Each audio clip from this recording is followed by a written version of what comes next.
Get out the car.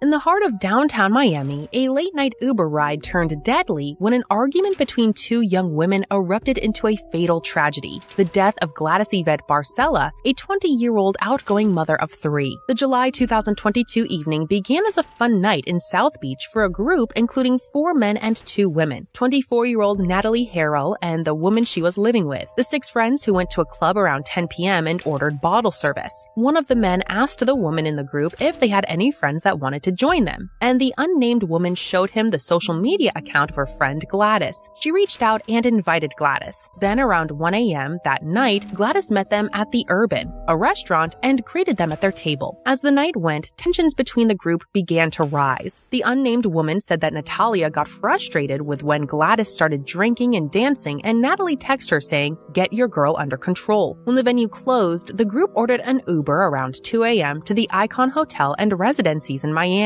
where one of the men in the group lived. When they got inside the Uber, the atmosphere in the vehicle grew increasingly tense between Natalia and Gladys, who were seated beside each other in the Cadillac Escalade's 3rd row, and they bickered and called each other names. The arguing escalated, and Natalia crawled into the front of the Uber so she was facing the other passengers. The 3rd woman said Natalia repeatedly shouted, "You don't want this, you don't want me to go into my purse," before she pulled a small black pistol out of her purse and shot Barcella once. Surveillance footage captured from inside the vehicle backed up her story. Stop!